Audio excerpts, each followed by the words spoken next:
Building a startup can be very stressful. Things go not as planned. Money is running out. There can be so much pressure and you can lose motivation because of so many things going wrong. And that can influence how you feel, how you make your decisions, and can even lead to burnout. In today's episode, you are going to learn how to deal best with those mental challenges as a founder, how to feel great about entrepreneurship, and how to avoid burnout. I have a very experienced neuroscience expert, Dr. Thomas Ousterhout, who combines the neuroscience expertise with practical entrepreneurship knowledge and helps founders with those mental challenges. Before we move to the interview, here are 3 of my biggest takeaways from that conversation. First of all, it's important how you talk with yourself. If you make a mistake, are you blaming yourself? Are you angry at yourself? Or are you kind and accepting? Would you talk to someone like that, who is your best friend, your child, your mother? Making mistakes is part of entrepreneurship, especially if you do it for the first time. Don't be too harsh at yourself, and how you talk with yourself makes a big difference in how you feel. Second takeaway for me, there are tools that you can use to help yourself feel better and to get a more objective perspective. One of my personal favorites is the journaling. You can write it down, you can record as audio. For me personally, it has been very valuable because oftentimes it feels like something is really horrible. The situation is very difficult, very challenging. You don't know where to start. There are too many things to do. And then you record it, you write it down, and suddenly you'll get a much more objective perspective. And you realize, oh, actually, it's not how I felt in the first place. It's actually much better. And now I know what to do. They are also going to talk about other techniques that can be very helpful, like the box breathing technique and mindfulness. And the third takeaway for me is, if you have uncomfortable feelings like anger, disappointment, don't try to push them down. Don't try to distract yourself with social media or even worse with alcohol, because you are not working on that. You are not processing that, and it can become a habit or addiction. Sometimes it feels like, the day is so horrible. I want to eat fast food. I want to eat sweets. I want to drink alcohol, or I want just to play video games or something like that. In the moment, it might feel a little bit soothing, but in the long run, it's really horrible. And it's better to stay with your feelings, to maybe even meditate and just do the breathing exercise, and it will process. And sometimes you will realize, especially if you are journaling, you might be able to realize what's the source of that and work on the source instead of trying to push the feelings down. I've heard from many psychologists that there are no negative feelings because we cannot have only happiness, only positive kind of feelings. The anger, disappointment, sadness, they are part of our lives and we have to accept them. In our community for SaaS founders, one of the courses is about the mindset, because the mindset is the foundation of all your entrepreneurship. If you are stressed out, feel too much pressure, or not confident enough, you will make wrong decisions. You will not dare to invest the money needed for your business to grow, and you can burn out. That's why it's one of our core courses in our community, and you can join that community at masterfulhub.com. And now let's dive deeper into this topic in the interview with Thomas. Well, I'm delighted to talk about it. Mental health isn't something that a lot of people feel comfortable talking about, even though everyone has these challenges and probably would like to talk about it. Yeah, I realized myself how important mental health is. My first software as a service startup failed, and I felt like it removed a lot of my confidence and it put a lot of pressure to me. And I was very close, maybe even closer than I think, to burnout. A lot of people were actually quite comfortable or familiar with feeling poorly, that we think that's the normal way to feel. And then we get used to it and not really understand that these are negative consequences. Kind of just like how if you live someplace close to traffic and you hear a lot of traffic, after a while, you won't hear it anymore. Your body it's called sensitization, and your body will just get sensitized or desensitized to these things and it'll just forget about it. The same thing happens with stress and depression and things like that we just get used to it and not realize what it's actually doing to us. Why are you passionate about this topic? I'm really into mental health. I have been for a while. When I was a teenager, I struggled with depression and suicide and ended up trying to take my own life, which I know sounds like a tragedy, but it was actually a really wonderful experience because I was sent away to one of these lockdown institutions in Utah. I was in 3 institutions for about 2 years, which was a blessing. I had such a profound and awakening experience, learning about the mind, learning about motivation, discipline, self-help, all these things. I got really into psychology.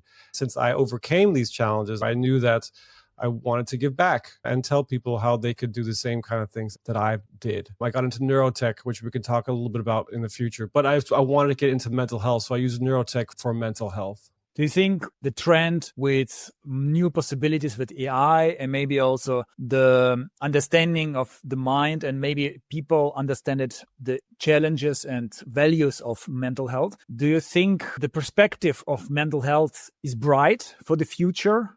I think it's a double-edged sword. There'll be benefits and there'll be consequences. Just like with the gift of social media, it's gotten people closer, but at the same time, somehow it's also gotten people farther away from each other. People feel lonely, even though everyone is a click away. I think mental health is going to do a similar thing through the use of AI. You can have your own AI therapist, get all the tools and resources you want without having to speak to someone in real life, which for some people is a barrier because they're too shy and they don't want to, or it costs too much, so they don't want to do that. So going to AI is a totally legitimate and useful method for getting the help that you want. And people will resort to that. But at the same time, that will also, I think, have the negative consequence that people will not talk to each other about these things and might even be more afraid. Some people will be more open about these things and some people will be more afraid, just like how social media makes people hide behind screens and then they can't even say hi to each other. It's going to help and hurt us. If you look at statistics, at least in America, I've heard like 1/4 of young people have some kind of anxiety or depression. I bet it's even more. And I think that's not only unique to the States. I'm pretty sure that is everywhere where people use screens, which is everywhere. People are growing up with these things, and it's going to just be more, the consequences is going to be more dramatic while people learn to socialize behind their screens rather than learning to socialize physically.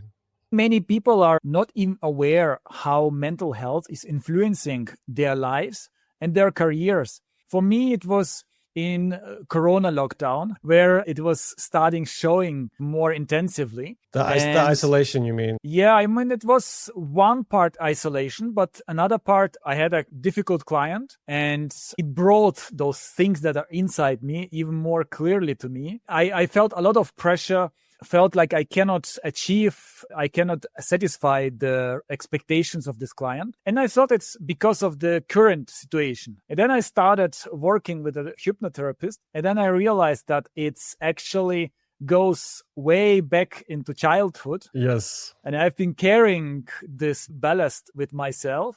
Before it goes really bad, you get used to that, as you said, and you have all this weight on your shoulders and you don't even realize. And afterwards, now I have been doing it for 5 years, I realize how much less weight I have on my shoulders, how much more motivated, confident I am, and how happy I can be without all this weight. And this weight holds so many founders back. What do you think might be common signs for founders? Many people might think, okay, mental health, I don't need that because I feel fine.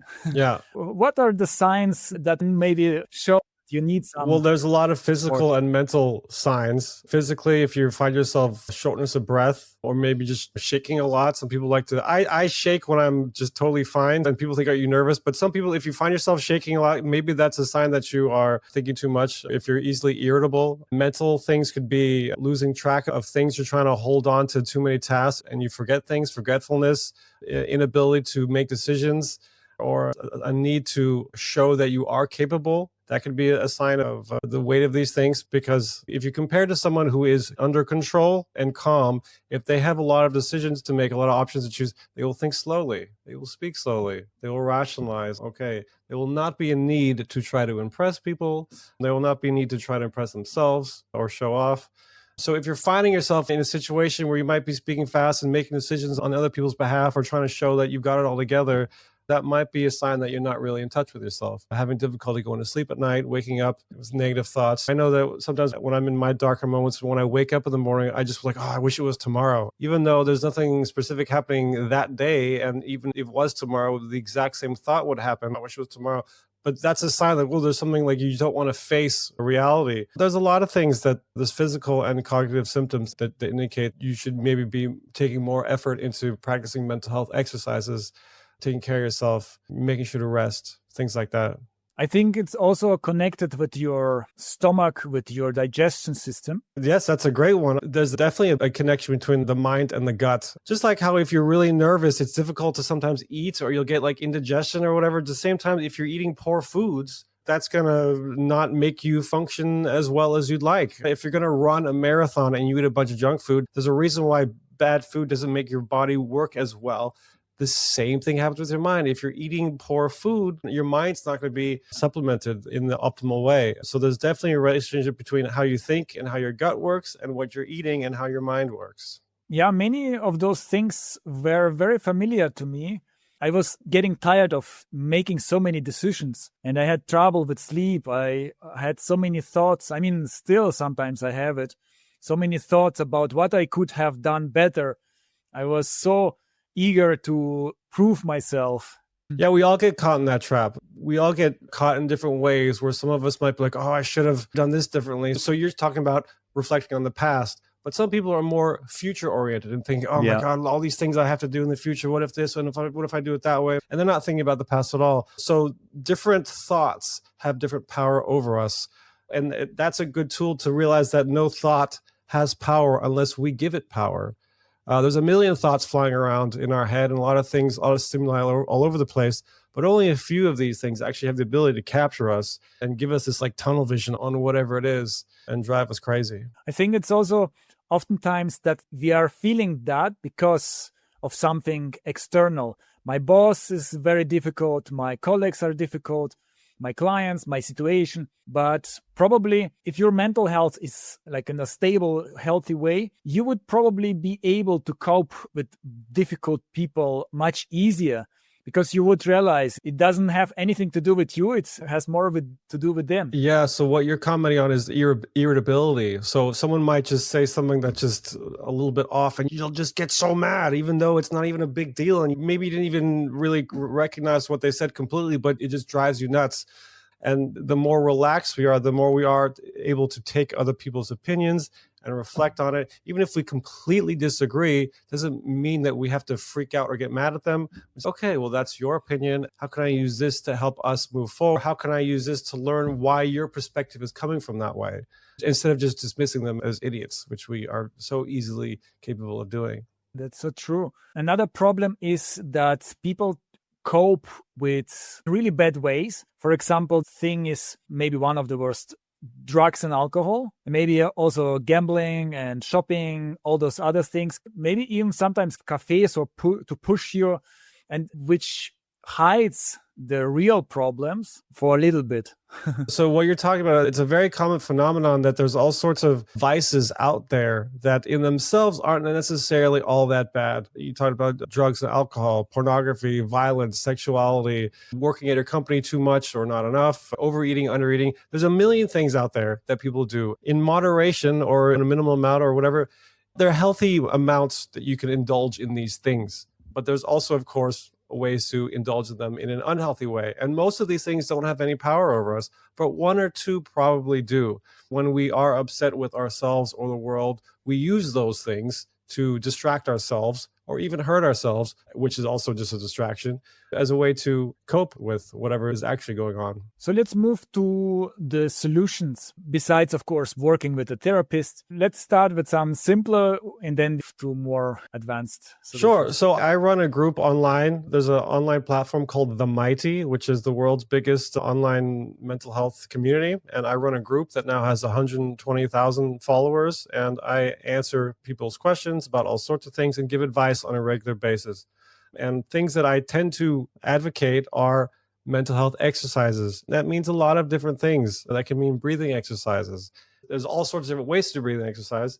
But one I like to recommend, because it's so simple and easy, is something called box breathing. And that's just you inhale for 4 seconds, hold for 4 seconds, exhale for 4 seconds, and then hold for 4 seconds. And just doing this, first of all, the reminder to do this will get you away from whatever is bothering you. And then just breathing slowly and holding your breath, that also just calms you down. That's one wonderful thing to do. I really like mindfulness, which is what I like to do is reflect on the way that I'm thinking. So when a thought is attacking me, be like, well, why am I giving this thought so much power? And how can I just either acknowledge it and figure out what it's trying to teach me, or just let it go because it's just a nonsense and I don't need to actually focus on this. I like to watch mental health videos. There's all sorts of free mental health videos online. A lot of really wonderful teachers out there doing it all for free, do guided meditations, exercises. I recommend those. I have little post-it notes actually all over the place where I have little reminders so that if I get caught up in just if something's a thought and I see this reminder in front of me, like, oh yeah, just or whatever. And being open about this and being able to talk to people. It's lovely to be able to talk to somebody. If you can't, which I understand, that's why I also made this group so people could talk to me anonymously. Like I don't know who they are. I don't see their face. So they have the ability to open up completely if they like, anonymously. And now there's AI. So if you want to use an AI therapist, you can do that. And it gives you lots of great advice and support. For me, it was interesting revelation that I'm not alone with the same issues and I might have ADHD. And then when I was watching all those videos about ADHD, I realized, oh, so many people have the same problems and they find solutions for that. You don't need to reinvent the wheel. Yes, exactly. That's also one of the reasons I think my community is so successful is that people will say these things about whatever they're going through. And then there's 100,000 people or that'll be like, oh yeah, I have that too. Or I remember when I had experienced that, this is how I deal with it. Or they don't know how to deal with it, but it's just nice to know you're not alone. So just knowing that you are not alone in your challenges. There's so many people that can sympathize with you and would love to give support is a wonderful knowledge to have when you're dealing with these things. And I think another thing is that people think everyone else is feeling really confident, really well, and they are the only one. That's a and common they try one. to hide it. Yes. But when I had this realization in my environment, when I started opening up, I realized every single one. I haven't found anyone who hasn't. Yeah, exactly. Just like you've never met someone who's never had physical pain or physical. I mean, everyone's been hurt physically. Like that'd be crazy if someone had never had an injury or whatever. And so the same thing happens to the mind. Of course, you've had mental health challenges, you've been injured, you have weaknesses in different areas, you're unsure about yourself, you're anxious about the future or depressed about the past or whatever, angry about this and that. Everyone, it makes perfect sense. And it's a sign that you are a healthy living being, that you are dealing with all these things. But since we are so shy to speak about it, we assume that we're the only ones. And we're so good at hiding it or not even being aware of it that when we see other people, we don't see these things. So we don't know what to look for. So we make assumptions and then compare the best in them with the worst in ourselves, which makes things even worse. That's true. Maybe we can explore the challenges of entrepreneurship, like feeling the pressure, feeling this uncertainty and this need of starting earning money, and how the mental health affect the success in those things, but also vice versa. Entrepreneurship is always up and downs, and it's normal.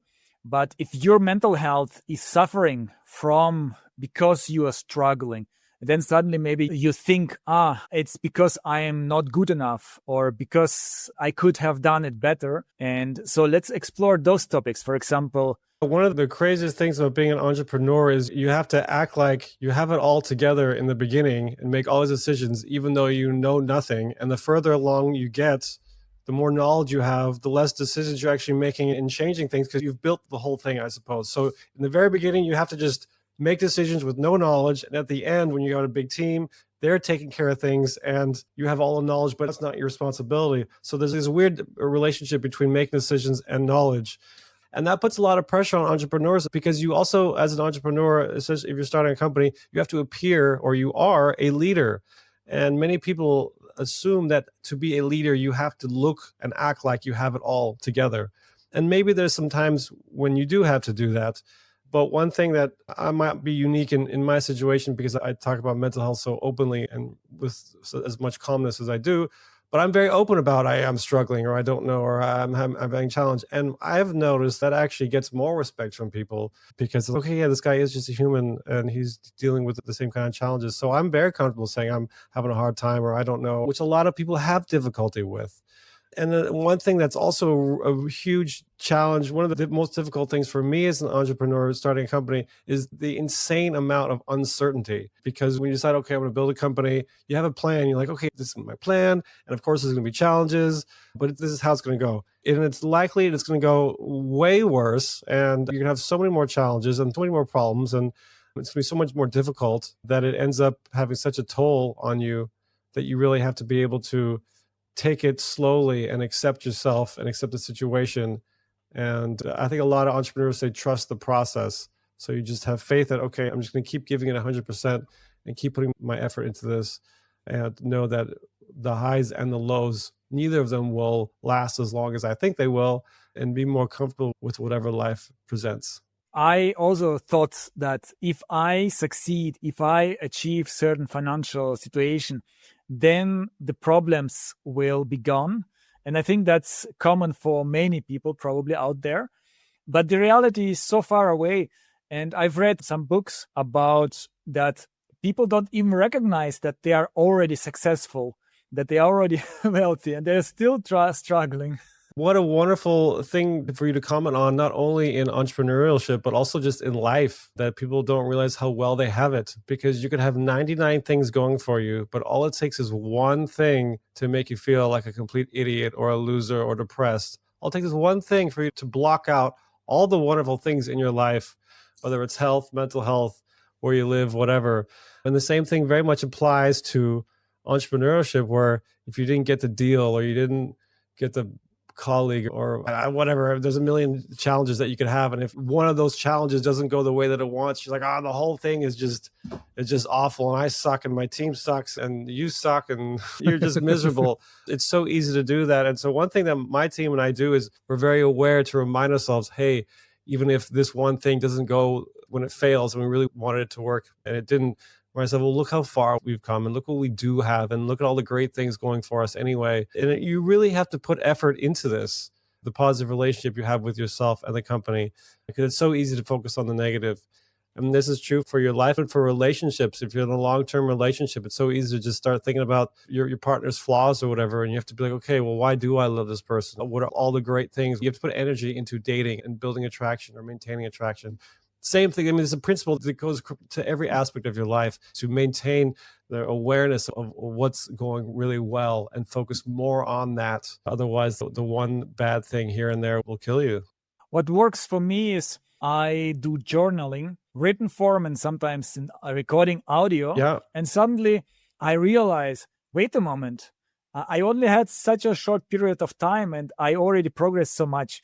I cannot expect anything more in this such period. Good for you. That's something I should have mentioned before, journaling, because when we hold these things in, the belief in their power just gets more and more.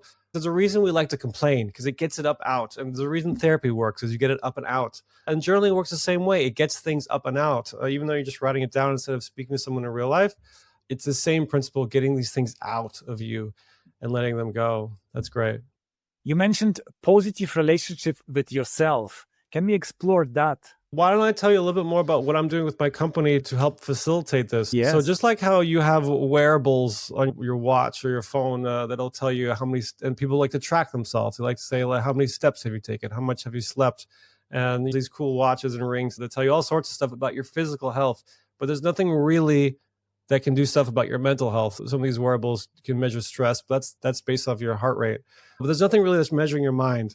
So I have a PhD in cognitive neuroscience, and the way that works is when the neurons in your brain are communicating, they use electricity. So there's electricity flying around all over your head, and different signals in different parts of the brain mean different things. These are actually brain scanners. You've probably seen in movies headbands or hats or whatever that have like cables all over the place, maybe the Matrix. You've seen, a lot of people have seen in movies neurotech, and this works the same way. And for a while we were using headbands and hats and things, but no one really wants to wear that. So these are actually brain scanners. And the way that works is if you see these things, pointy things, those are electrodes. And so the electricity from my scalp going down my scalp and to my ears, where I can measure things. They're using the same technology on the International Space Station to measure people sleeping. Here in Denmark, there's a department in one of the universities focusing just on in-ear EEG.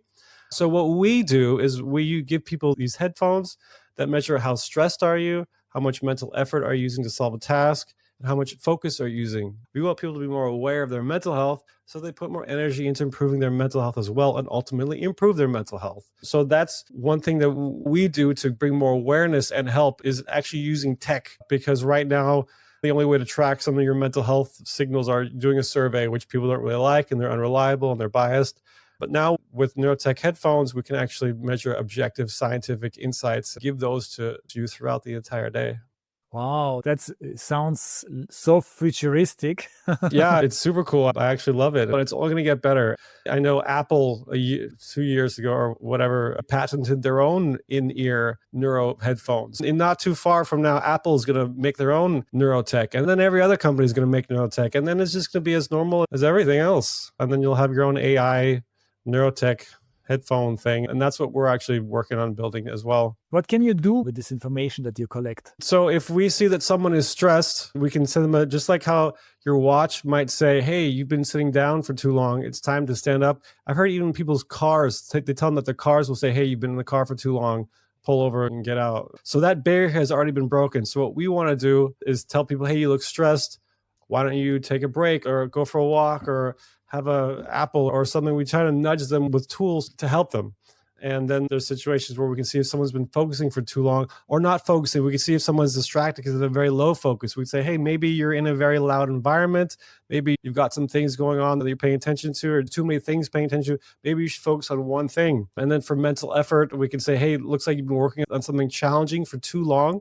Maybe switch things up. Or we could say, hey, it looks like you've been very understimulated for a long time, because some people get bored or irritated when they don't have anything to do. That's what boredom is, when you don't have enough challenges. So then maybe you should do something more challenging or switch things up. And we can see throughout the day when you might be in a more optimal state of mind to do more challenging things, or when you should do simple things like emails and so forth. So we try to help people be aware of their mental health and nudge them into knowing how to optimize their day. That's incredible. That opens so many opportunities. You can understand your cycles, your energy levels during the week, during the month, during the year. Absolutely. It's great that you said that, because especially if you're a male, you think that you probably don't have cycles. For females, it would make more sense. Okay, you've got cycles. But men also do with their hormones and things. So it's good to be aware of how that's impacting you, so that you can have better control. Or if something is happening that's bothering you, you can be like, hey, why am I being so irritable right now? Because right now, without proper awareness, you get irritable. And then the first thing you do is lash out at just automatically. But then the more awareness you have of this behavior, you're like, okay, well, I'm being very irritable right now. Why is that? Is the person doing something that's irritating, or am I just responding quickly because I'm mad about something that happened last night, or I'm too many assignments, or I feel overwhelmed, or I'm insecure, or whatever? So the more awareness you have of these, the better you'll be able to confront challenging situations and be able to tackle them better, which will ultimately make you feel better as well. Yeah, you mentioned a very important thing. Sometimes you are really impulsive and really angry at an email, at a message, at someone talking to you. But if you understand when you are in this state of mind, that you will not make the best decisions. You will not make the best choice of words. I think it's a good idea to just have a break from not answering immediately and wait until you feel calmer so that you don't destroy so many bridges. Yes. If you're going to write a nasty, sometimes it helps just to write a nasty email on Word and then just delete it. And then just, okay, I got it out. And let me actually write an email properly. And fortunately, you can also use chat, AI, be like, here's what I'm thinking, but can you please reformat this into an appropriate response? And then it'll be, yeah, I got you. And then it'll do something really nice. Okay, thank you. So you can use that now too, which is a great tool. What about sports? If you have this anger in you, how effective could be some kind of exercises? My workout routine is to go first thing in the morning. And actually, it's funny. This morning, I got an email from a side project I've got going on. And I was just very upset with the response. And I worked out harder than I think tomorrow I'm going to be so sore because I worked out harder. Like all my personal bests, I improved. And so I think harnessing your emotions is a wonderful tool. It's rare, super rare that I'm feeling aggressive that way. Normally, if I'm feeling really great, and then I'm using, like when I go to the gym, like I'm fighting for something. What are you fighting for? And I use that as a positive way to think how awesome is your situation because of these things, and it fuels me.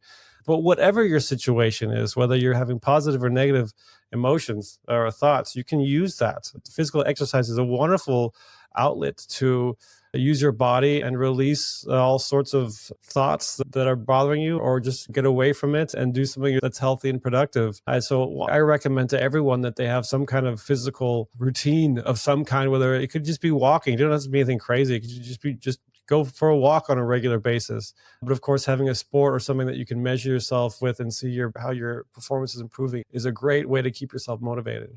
I think sports is one of the few healthy coping mechanisms with stress, with pressure. It's a wonderful coping mechanism. Emotional. Yeah. If everyone was eating healthy and being physically healthy, you would make such a profound impact on your mental health as well. But unfortunately, a lot of people don't want to do that. They skip the eating healthy, they skip the physical exercises, and they go straight for the medications or denial or those vices that we mentioned earlier. I can imagine that it's a spiral. And if you already feel down, then it's so much more difficult to motivate yourself to go to the gym, to eat healthy. You have to do those things despite not wanting it. You have to force yourself. Otherwise, you will not escape this downward spiral. Yeah, I mean, it's likely you don't want to go to therapy in the beginning. I mean, I know I didn't. But I was also, when I was, suicidal teen, I was like, I don't want to do this. But I was forced to do it because I was in this lockdown institution, and then I ended up liking it. Then I ended up liking therapy and talking to people and then talking about this stuff.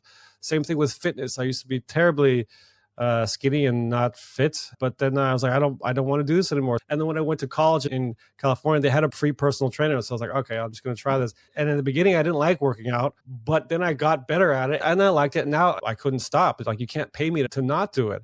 So there's a lot of behaviors that start out uncomfortable or painful or difficult or irritating, but then after a while, you'll be able to see the reward with better grades if it's studying, sleeping better, or better attitude if it's mental health, improved physique if it's a physical health thing. The rewards of those will motivate you to keep going, and then it'll be very difficult for you to stop because you like those rewards so much. I also had this experience when I didn't go to the gym for 1-2 weeks.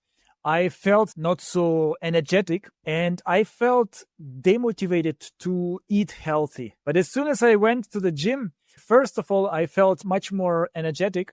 And second of all, I felt, okay, if I eat not so healthy, all the effort I did in the gym would be for nothing. Yeah, exactly. It's so much easier to have a healthy diet when you are exercising. And each of these practices, they reinforce yourself in the other practice. The more you take care of yourself, the more you will take care of yourself. If you're hungover and upset, depressed, of course you'll eat junk food and just lay around all day.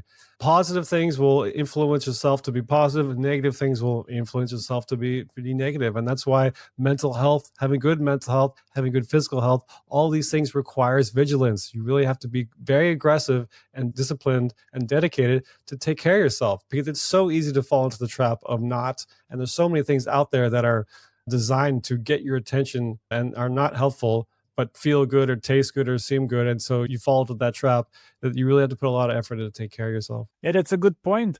When we feel negative feelings, fear, anxiety, we might try to distract ourselves with TikTok, with social media, maybe even with alcohol. And I think the problem is, while you're doing it, you are not progressing with working on the core issue. Correct. For example, if you have this anxiety about the future because your company is struggling, you could distract yourself, but it's not going anywhere, this anxiety. It will haunt you. As late as when you try to fall asleep, it will all come out. Yes, it's a short-term reward because you get the high of whatever that thing is, but then you will crash and then you'll feel even worse, which is also why a lot of these things are very addictive, because you keep trying to get the high and it just making you feel even worse.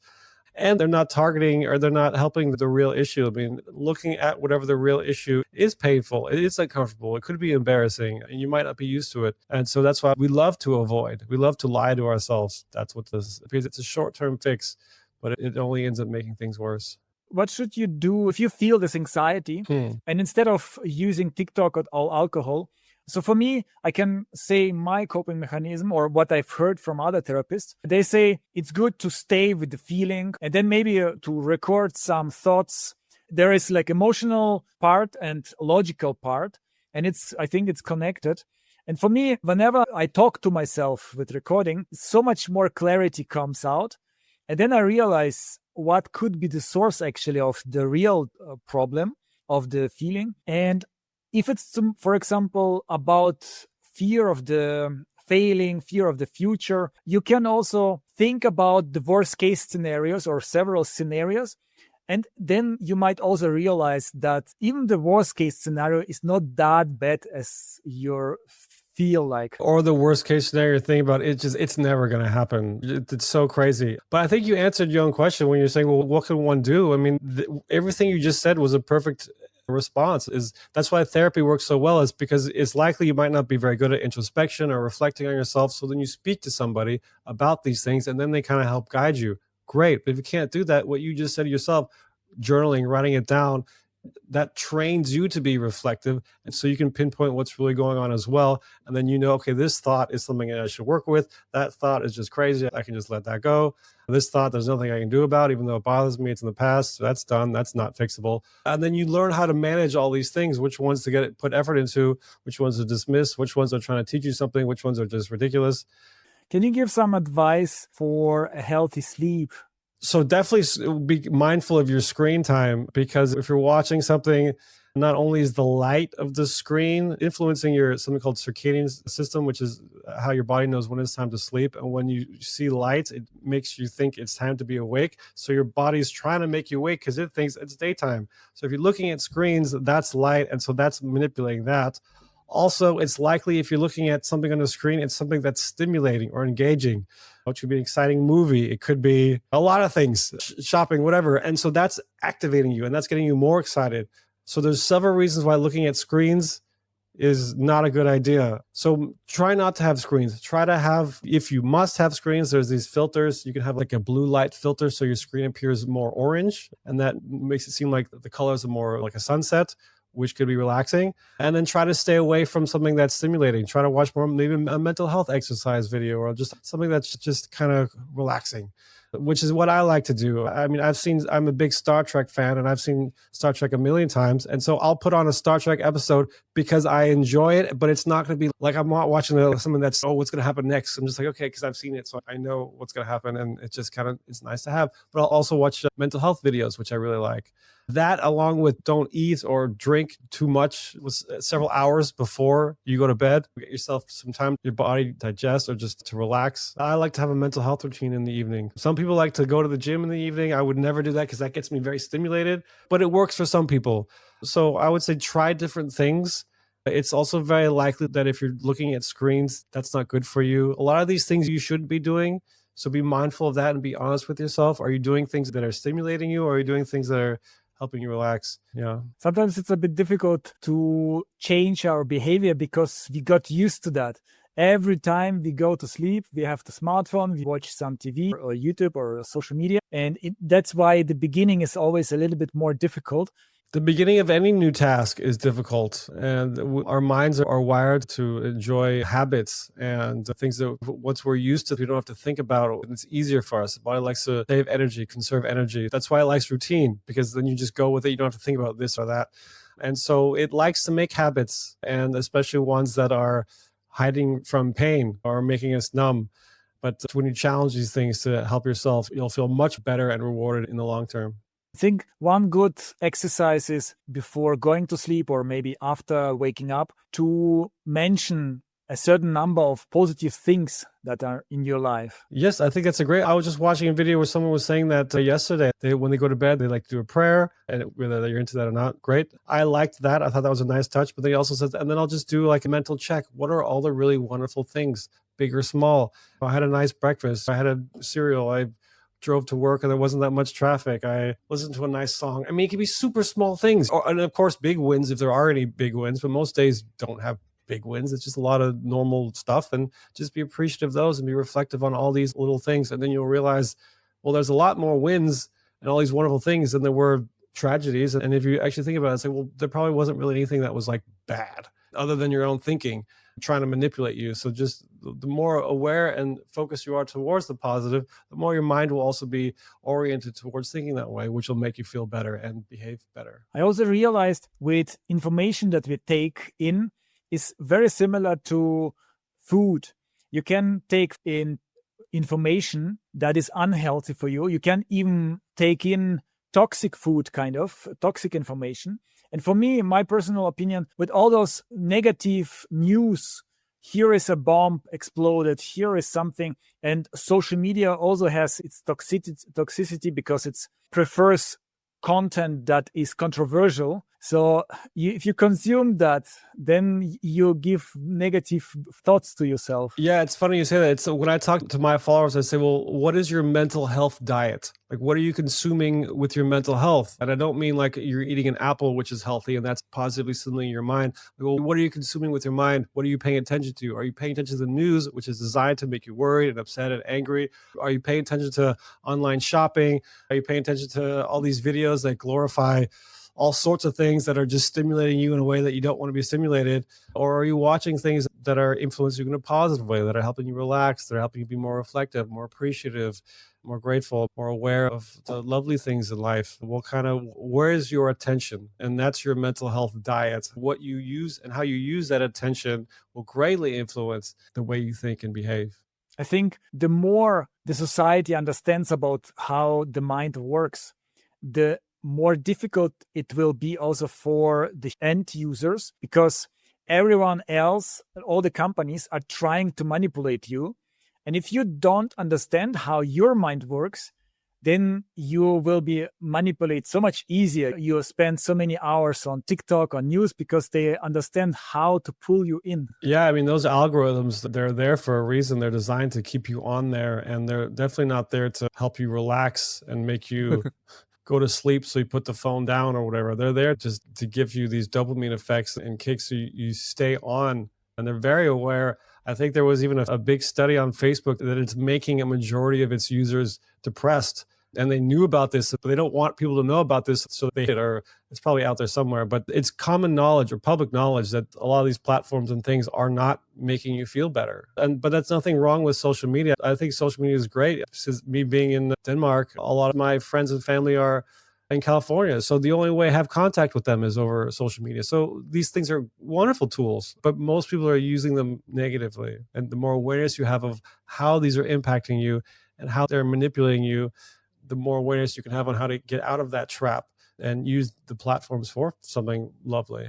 If you eat all the time sweet stuff and then you eat a fruit, apple or peach, it doesn't taste so sweet for you. And the same, I think, for information, for entertainment that we consume.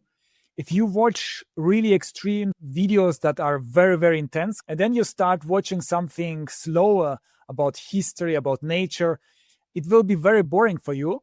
But you have to adjust and you have to get used to that, I think. I think MTV learned that if they change, when they have a show and they change the angle of the camera every 7 seconds, like just different, that keeps people excited. And instead of just having one perspective for a long time, which is what things used to be. Films used to just have one for a long time, no big deal. But then they realize if you change it all the time, that's very exciting. That stimulates you. So there's all sorts of things that programs use captivate you. A great way to break from this habit is putting your phone on grayscale. And then you'll notice instantly there'll be a much less drive to look at your phone. It's a great way to break the habit of constant looking for that stimulation. How does confidence influence the mental health and vice versa? For me, I'm quite confident in talking about this stuff. So that makes me very open about it. And so since I'm so open about it, I can talk about these things and reflect and get feedback. But if you're not confident about it, it's likely you will not say, I'm having these difficulties. I'm feeling insecure, or I'm feeling depressed or suicidal or anxious or whatever. And then when you're not speaking about those, you're definitely not going to get the help that you deserve. And so I understand it's a sensitive subject and you want to appear confident and like you have it all together. But if you do open up about these things, people will respect you so much more. And not only that, but then it's very likely that they'll say, oh, I have that too. And then I'm dealing with these, and then that'll create a bond as well.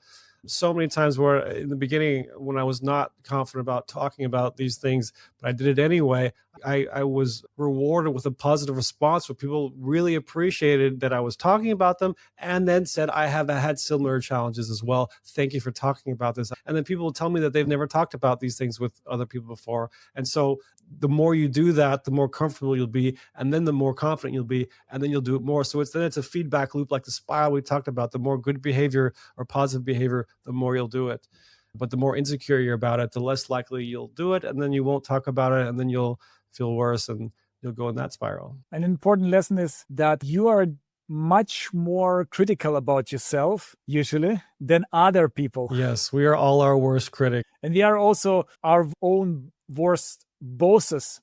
If you would treat your employees in the way many entrepreneurs do themselves, they would leave. Exactly. Yeah. So imagine when you speak to someone and you want to help them, speak to yourself that way. If you have a good friend and you say, oh, well, it's not that bad, or you can do better, or you'll get it next time, or don't worry about it. Say those things to yourself too. But we don't. We say, oh, you're an idiot. You suck. I can't believe you did that. We're so hard on yourself. Be kind to yourself. It'll really make a big difference. Amazing. That's so much valuable advice, Thomas. Very unique, I think, for founders. That's such an important topic to start learning. And maybe we inspired some people to either go to therapy or maybe just also to join your community. What are your last words? What would you like our audience to do, Thomas? Don't be ashamed of whatever mental health challenges you may be facing. And you're not alone. And it's not a sign of your wholeness or your completeness. And it's just a part of moving forwards in life. You will have struggles. You will have difficulties. Things will not go according to plan. And the way to ease yourself through these is be gentle with yourself, be kind with yourself, and understand yourself. Great. Thank you very much. Bye-bye.